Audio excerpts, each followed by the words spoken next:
This past weekend, we saw protests across the world as many people took to the streets to protest the killing of George Floyd, the most recent victim of police violence against Black citizens in the U.S.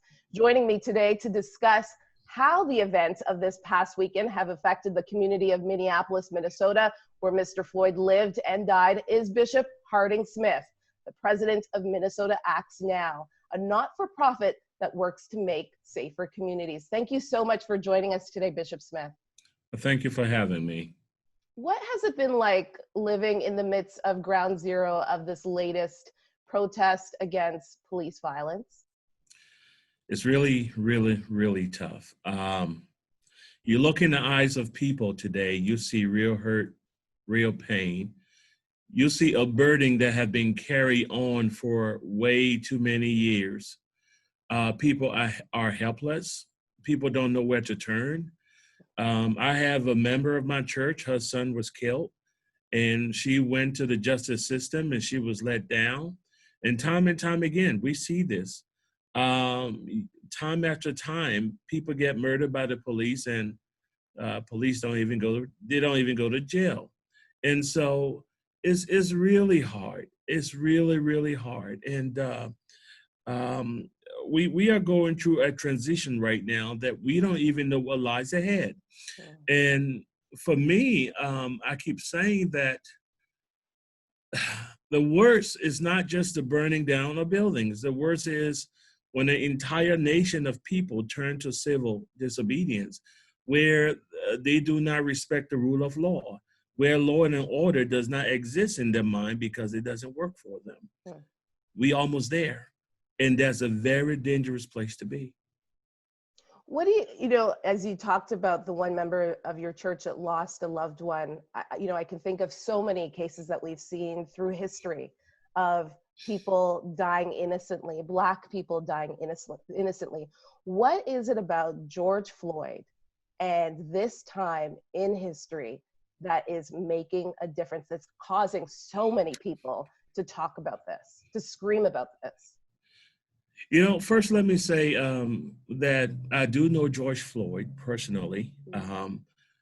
He was a security guard at the Salvation Army, and whenever my work led me to the Salvation Army, he always had a great smile, was always there to help.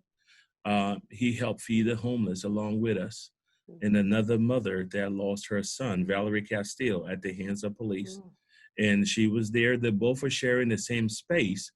And also with the Hennepin County District Attorney, Mike Freeman, who's prosecuting these officers a few years ago, we're all sharing the same space. So what is different is that when you see an officer stepping on the neck of a defenseless man, where he doesn't care, he's not afraid, it's broad daylight. He knows he's videotaped.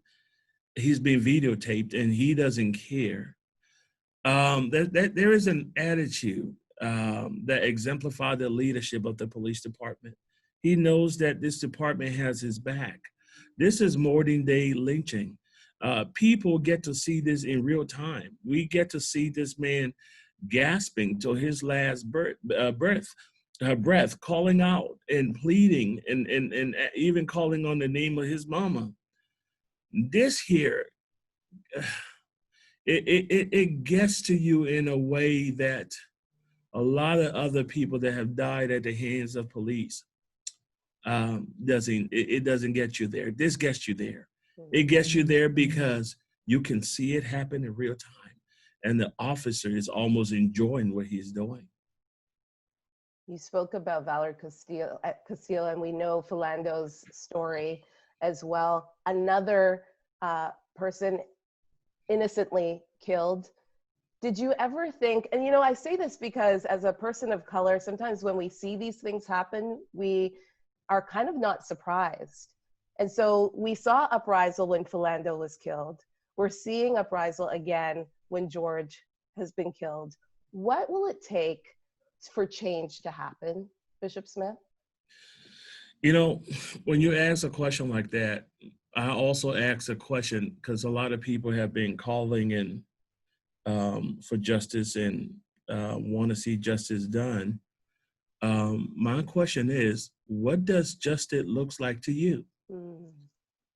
Is justice having this one officer go to prison for life? Is justice having all four of these officers executed? What does justice look like for you? What justice might look like for one person is not the same for those that have endured systemic racism for many decades, for those of us that have been hurt, for those of us that have been left behind, for those of us that haven't been counted as a person. This is deep. This is not just when you see people marching in the streets. It's not just about George Floyd. It's also about Laquan McDaniel, the 16-year-old that was shot in the back 17 times by Officer Van Dyke. It is about Philando Castillo. It's about Jamar Clark. It's about a lot more. And we have been silent for too long. When we tell our people to leave the streets and go home to what? We have gone home for too long. This is time that we let our voices be heard. We want a peaceful protest. We want our people to channel their anger, their pain into activism, into leadership, into calling your senators, your congressmen. Let's see what laws we can change that will work to get these officers to be accountable. So the thing here is we got to have transparency. Transparency and accountability. We need that. This police department does not have that. And so we also need a nation to address racism. This has imbrued the spirit of a nation. There's a stain on the spirit of this nation because of racism. And it's time that we have that conversation because we have been hurt. We are hurt every day as a nation because of it. And some people that are racist don't even know they are because they grew up that way. Their parents were racist. So it seems normal to hate a Black person. It seems normal to look down or call a Black person the N-word because they grew up that way. And so how do we fix this? How do we move forward? We all need to gut check ourselves right now because what lies ahead is not pretty. It's very dangerous. And let me just add, my people on the ground, we have noticed a lot of white supremacists with guns roaming the streets. I have a church member, his business got burned down last night. He had worked so many hours, 7 days a week to build this business. And it's going up in flames. I was speaking with him this morning. He's distraught. We have a lot of Black-owned businesses that have mysteriously gone up in flames. And so we are calling upon our brothers and sisters, white and Black. This is time that we unite, we fight a common enemy, and that's racism. We need to have serious conversations on this. Otherwise, 3 months from now, we'll be right back where we started. I think that's my fear, is that we'll be back where we started. I'm so happy that you mentioned the fact that there are reports of anarchists who are embedding themselves in a lot of these protests as well.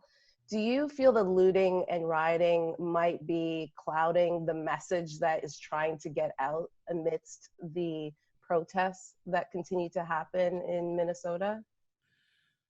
It is in a way.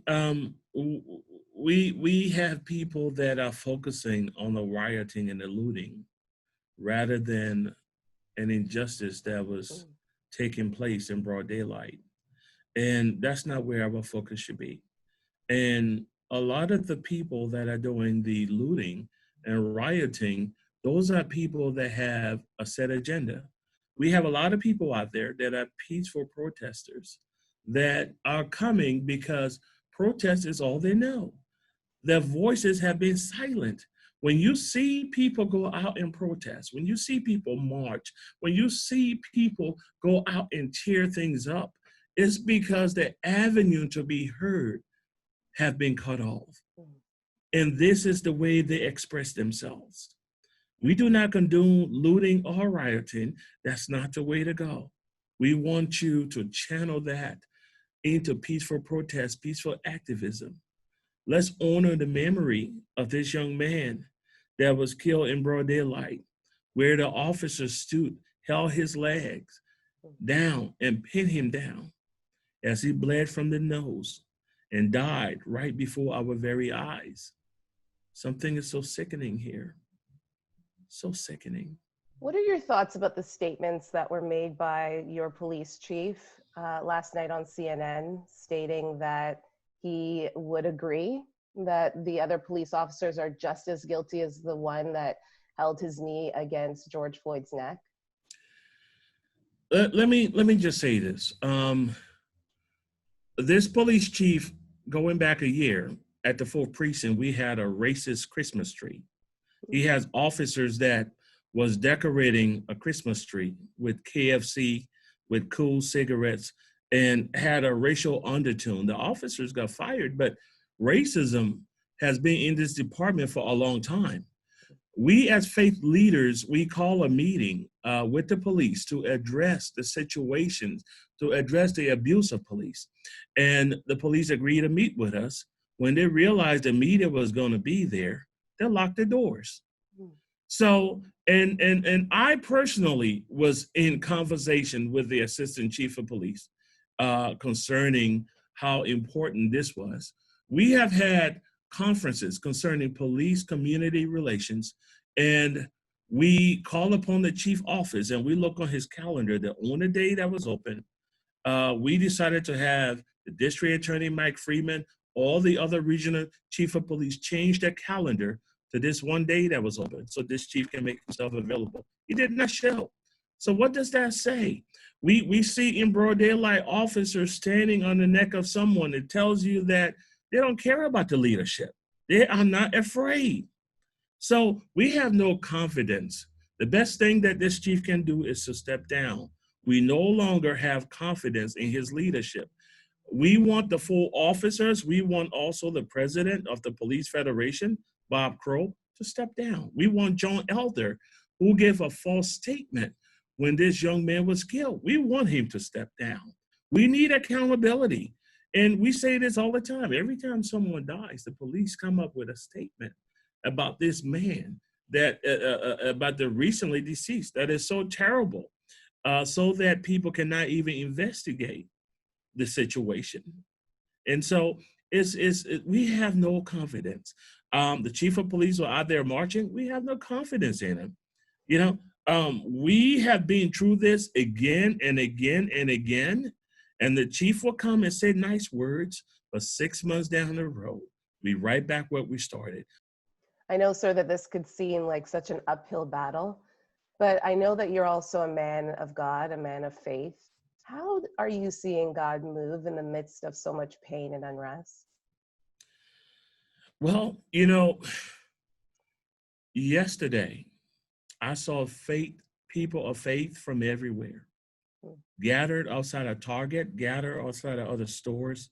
They were sweeping the streets. They were cleaning up. They were giving foods to people.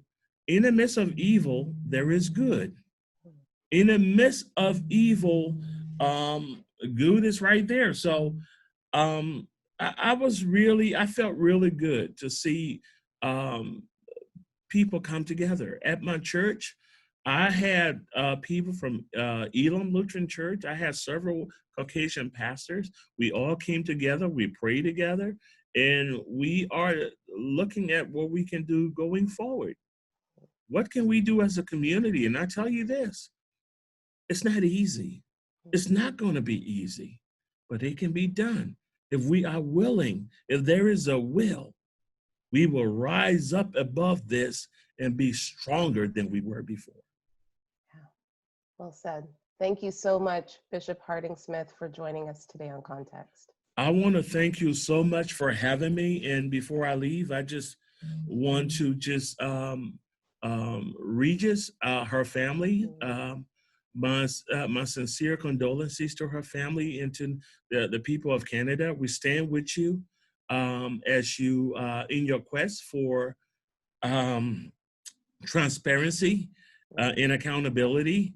Know that we are following your story, and my sincere condolences to the family of Regis. Thank you so much.